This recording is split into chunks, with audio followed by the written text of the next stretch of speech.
Hi, I'm Buzz Feiten, and I'm here to tell you about the Buzz Feiten Tuning System. The Buzz Feiten Tuning System is the result of an experience I had in 1992 where I became extremely frustrated and dissatisfied with the way my guitars tuned and intonated.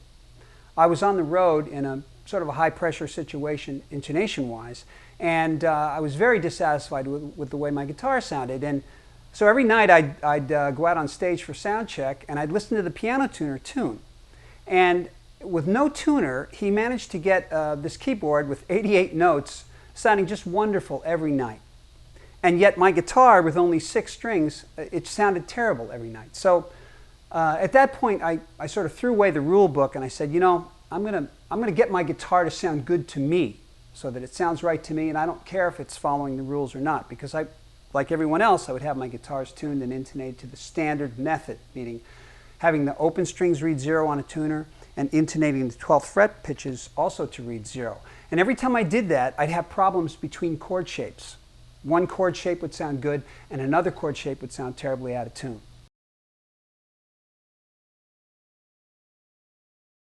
I'm sure that anyone that's ever tried to intonate a guitar to the standard method has experienced the following problem.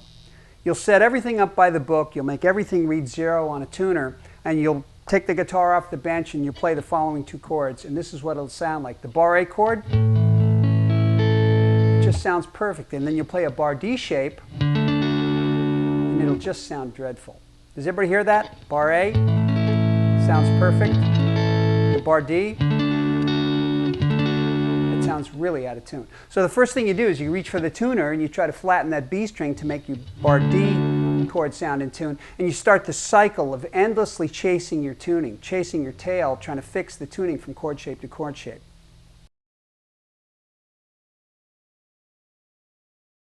Let's try those same 2 chords on the guitar equipped with the Buzz Feiten Tuning System.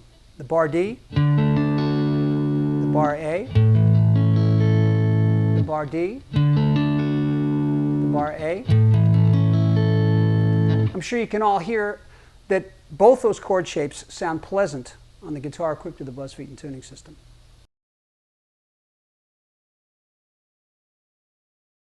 Before 1690, keyboards used to be tuned to a specific key, depending on the key that the composer wrote the tune in. For instance, if the composer wrote the piece in G, the piano would have to be tuned to G, which would allow the player to only play in the key of G or a related key, E minor, A minor, B minor, and so on and so forth. It was very limiting for both composers and keyboard players. So in 1690, this very clever German guy by the name of Johannes Werkmeister came up with this very ingenious system which took these pitches, which were zeros, and adjusted them slightly flat or sharp, and for the first time it allowed the piano player and the composer to modulate, to play in different keys. And in fact, Bach wrote a series of pieces called the Well-Tempered Clavier to demonstrate Werkmeister's new system.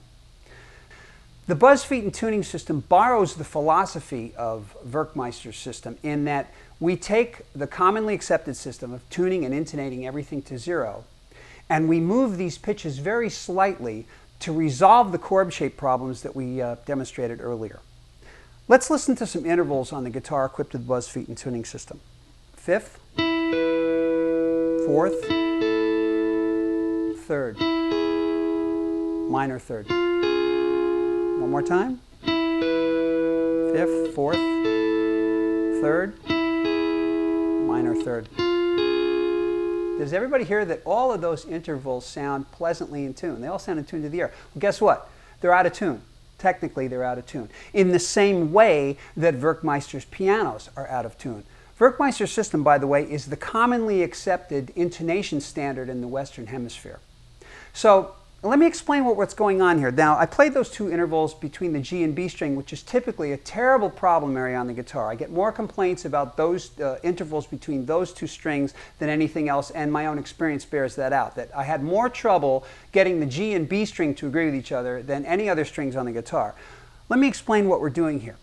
When Werkmeister developed his system, he realized that one of the geniuses of his discovery was that he recognized that the human ear will tolerate the pitch adjustment of a perfect interval, meaning a 4th, 5th, or an octave. In other words, we don't notice if a 5th, 4th, or an octave is slightly sharp or flat.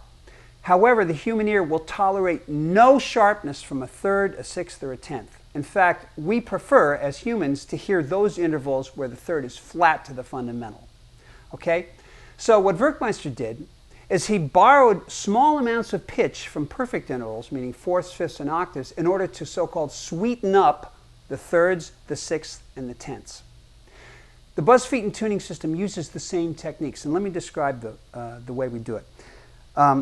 On guitars equipped with the tuning system, we intonate our B strings either dead on to themselves or slightly flat to themselves. In contrast, we tune our G strings flat but intonate them sharp. So let me follow me on this, because this is exactly what Werkmeister did. He would take a fifth and he'd flatten it very slightly so that when he played a third using a different key, suddenly that third would sound more acceptably pleasant, because the human ear wants to hear the third narrower than it wants to hear the fifth. So if on the Buzz Feiten Tuning System we've tuned the B string to itself, but we've intonated it either dead to zero or slightly flat to itself.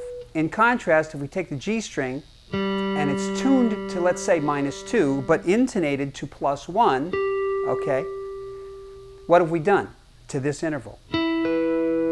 We've narrowed it, because the G string is playing a little bit sharp to itself. The B string is either playing dead on or slightly flat to itself, right? So if the G string is playing slightly sharp and the B string is playing slightly flat, we've narrowed this interval. But listen to how much it improves the third. Everybody hear that? And yet, hear the fifth? The fifth still sounds good. Everybody agree? So that's what we've done. We've been able to identify these very small windows of opportunity that we have to sweeten up some of the problem areas on the guitar.